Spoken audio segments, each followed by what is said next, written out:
Nagbabalik po ang Saganang Mamamayan. Dito pa rin po kami sa loob ng Picnic Grove sa Tagaytay City, lalawigan po ng Cavite. Gaya na pinangako ni Nelson kanina, ni Vice Mayor De Castro, ilan sa mga opisyalis ng lalawigan ng lungsod ng Tagaytay ang ating makakasama. At kasama natin ngayon, Jen, ang mismong administrator nitong yung park administrator ng Picnic Grove, si Ma'am Emmy Tolentino. Yan, Magandang umaga po, Ma'am. Magandang umaga po. Kamusta po kayo, Ma'am Emmy? Okay naman po.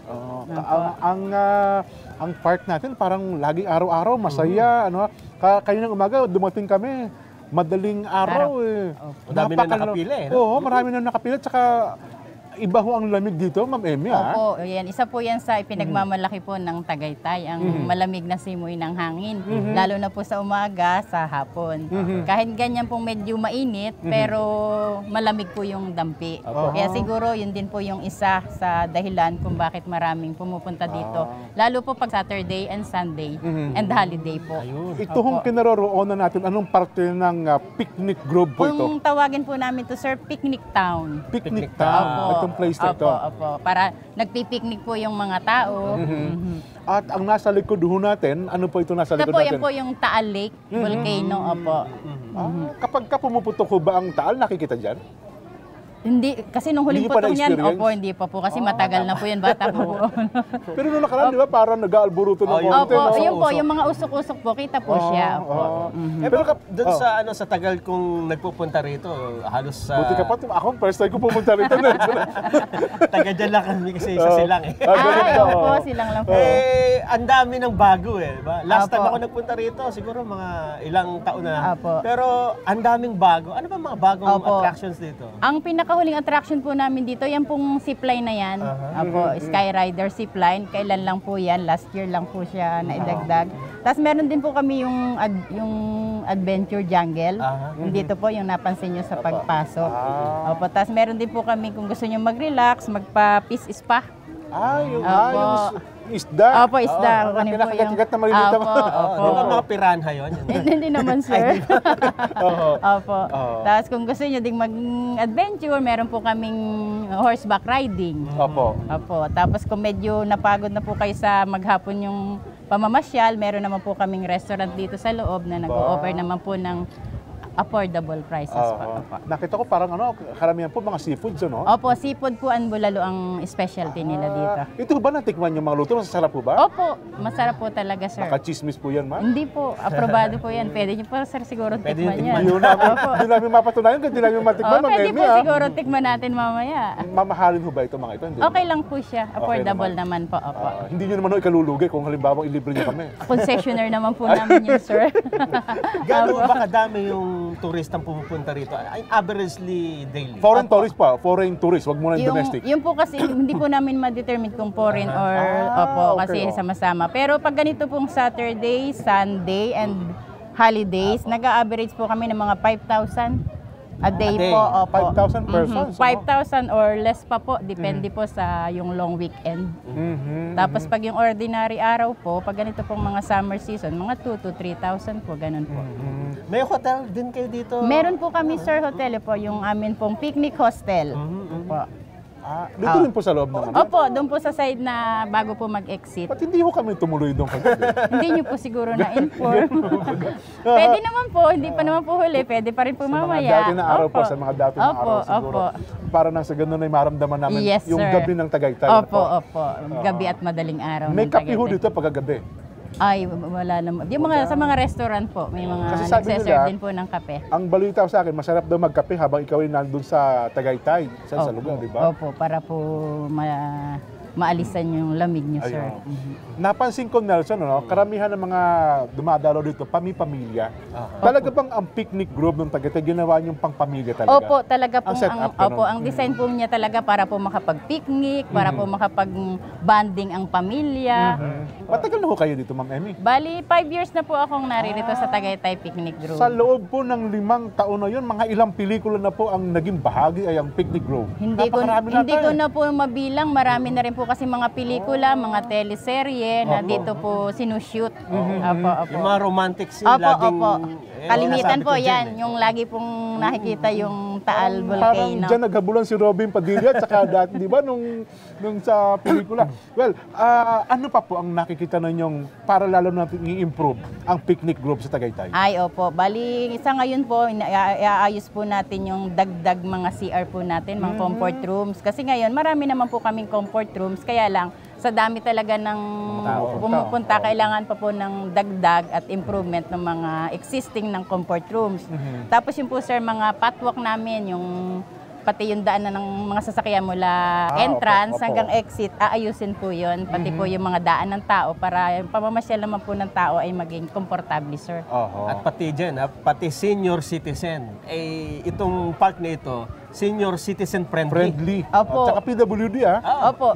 Sa katunayan niya, sir po, kung yung sa mga nangangailangan po ng wheelchair, nagpapahiram po kami ng wheelchair. meron din. Opo.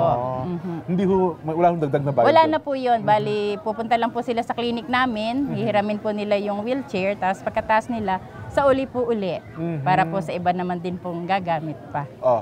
Ang sa aspeto po ng income, paano po ang share ng income? Sapagkat alam ko dati, ito po yung nasa pangasiwa ng Philippine Tourism Authority dati. Opo. Pero ngayon po? Sa ngayon po, under po kami ng City Government of Tagaytay. So lahat po ng income namin, diretso po sa Tagaytay General Fund po. Wala isang specific na educational fund? Wala po. Bali, General Fund po. Opo. Magkano po yung entrance? Ang entrance po namin ay 50 per head po. 50 pa rin, bata matanda. Yung pong Kahit gaano kalaki ulo? for 4 years old and below po, free of charge Libre na na po po yun. yun. Opo. Okay, Tapos sa mga senior citizens, sa mga PWD, yung normal po na 20% discount, binibigay po natin yun. Ayun, ako. Sa aspeto ho naman, sabihin, paano po ang sharing ninyo ng city government at saka ng para mapakinabangan naman ng picnic grove mismo? Bali kasi under po kami ng city government. Okay. So yung lahat po ng project dito, lahat ng plans and programs, Ina-approve ng city? opo, city po yung nagbabudget po. Ano pa po ba ang planong gawin dito sa picnic group? Urban development ang pinaplano po? Ayun nga po yung gaya na sabi ko kanina, yung mga kalsada, isa sa ayos. Tapos magdadagdag po kami ng mga additional tables para po makater yung mga pangailangan na lalo pag may mga field trips. Siyempre dito po kalimitan nagla-lunch dahil ito po yung malaking lugar dito sa Tagaytay. So magdadagdag po kami ng mga tables. Kilala po ang picnic grove at sa kanyang pangalan, picnic. Apo. So dapat talaga Pag-picnic. itong dako ito na dito ka magpipiknik. Opo. Yung ibang guest nga po natin, sir, nagdadala po sila ng mga camping tent. Okay. Para doon sila habang nag-iintay, siguro antay nila yung maghapon, meron silang pagpapahingahan. Pero ito po yung nagko-close sa gabi? Opo, sarado po kami bukas po kami ng alas 7 ng umaga hanggang alas 8 po ng gabi. Maliban dun sa mga Naka-check-in po. Opo. Opo. Kung yun yung pagpasok, kasi may mga lugar ng ibang mga park, bawal lang magpasok ng pagkain. Opo. Pero ito, halimbawa, kung mga ating mga kabayan, magdala ng pagkain, dala-dala po nila, pwede naman po yun. Opo, pwede po. Ano lang ang bawal? Bawal lang po dito yung alak. Tama Hindi po kayo dyan. namin, bawal pong mag-inom-inom dito. Pero yung lahat pong pagkain, pwede po nilang dalhin. Wala pong corkage fee yun. Bali, Mga armas, libre na po siguro, yun. hindi Ayun, rin syempre bawal. po. Ang mga rent ho naman ng mga tent natin, yung mga, ang tawag natin dito? Itong Mga pavilions. Yan, mga opo. Mura lang po yan, sir. Ito po, 150, may 300, may 500 po. Depende po sa mapipili nila. Yun ho namang mga seminars, pwede rin po yan, mga company. Kaya lang ang amin pong function hall, iisa. Okay. Ay, siguro yan din ang mas magandang dagdagan. Opo, tama po, sir, yan. Ginagamit nila minsan yung halimbawa mga sa reception po ng kasal, mga birthdays, ganun. Opo, yan. Well, kasi sabi nga kayo na, ang pangangalaga sa kapaligiran, itong ating picnic group, paano nyo po ginagawa ng paraan para mapangalagaan po yung ating kapaligiran, yung mga puno at kung ano-ano pa? Ay, opo. Bali, dito po, bawal po yung magsunog. Magsiga? Opo, magsiga. Hindi po pinapahintulot ang magsiga dito. Tapos yung mga puno po yan, pinangangalagaan po yun ng aming sendro. Pinupunta po nila minsan pagka kailangan i-trim. Titrim na po nila yan para hindi naman delikado sa mga sasakyan at saka sa mga tao na namamasyal po dito. Nung medyo bago pa ito, wala pa yung mga pine tree malalaki dyan. Opo, kasi tumagal na po ang panahon, lumaki na po ng lumaki.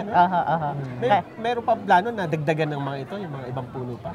Siguro po, kaya lang sa dami naman po naman. Mawawala na ng space naman yung parang baka naman po masyado na siyang congested. Opo. Ako, napakaganda. Sabi ko nga ho, sa Metro Manila, kung ikaw ay pupunta ng Baguio, kailangan mo ng mga 3 hanggang 4 na oras. Opo. Dito sa Tagaytay, napakadaling punta. Opo. Less than an hour. Opo. 45 minutes po, naririto na kayo. So ano ho ang gusto niyo sabihin sa ating mga kababayan na nagpapasyal dito po sa Picnic Grove, Ma'am Emmy?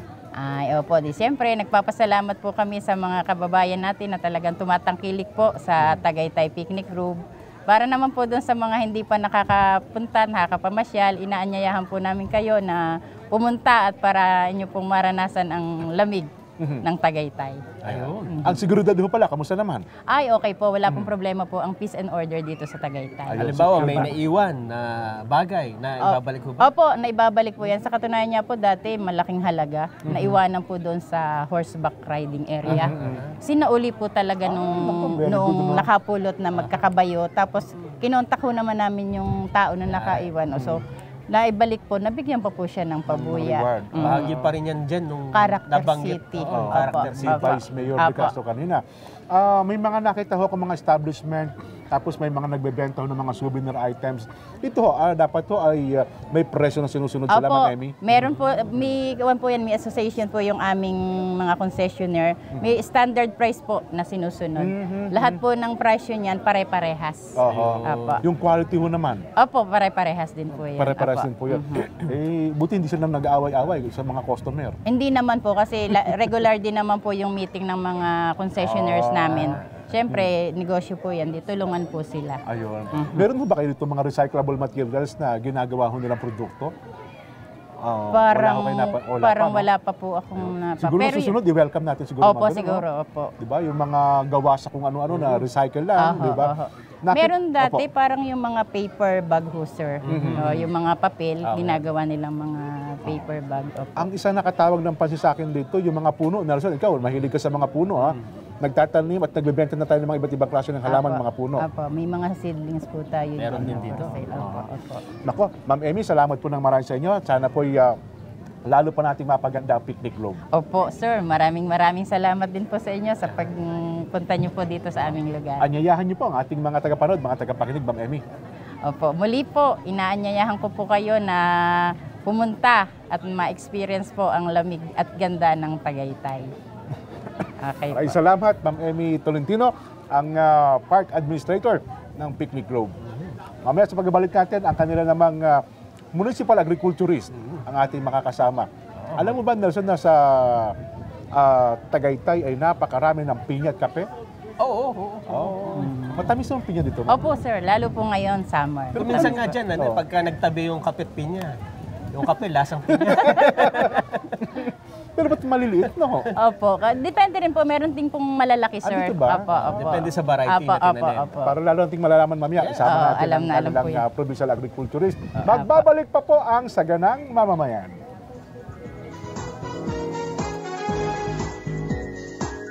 Kami dito actually for recreation, tsaka pang tanggal lang ng stress. Away siya sa city, ganon. Tapos fresh air and magandang scenery. Maraming magagandang mga tanawin gaya nung makikita rito dito yung Taal Lake. Gusto ko mag-bonding kami ng mga anak ko kasi birthday ko, 76 na ako. Tama ko yung anak ko, inabala ko sila kasi sa Bulacan pa sila nanggaling. Para masaya ako kami magkakasama. First time namin sa Tagaytay. Tapos wala, gusto lang namin kasi mag-attend Taal Volcano at saka yung Skyline. Tsaka gusto din namin pumunta sa Manawag. Kaya dito kami nag-bonding. Nakapasyal kami rito since na Happy Hearts Day at weekend ngayon. Kasama ko ang aking mag-ina na si Tintin at si Haisart na pati yung mga kapatid ko. Dahil kasi marami na rin nag-endorse na napakaganda itong lugar ito na sa Tagaytay ito na Picnic Grove. Ganda rin ang salubong ng mga tao, magagalang at magandang mga tanawin.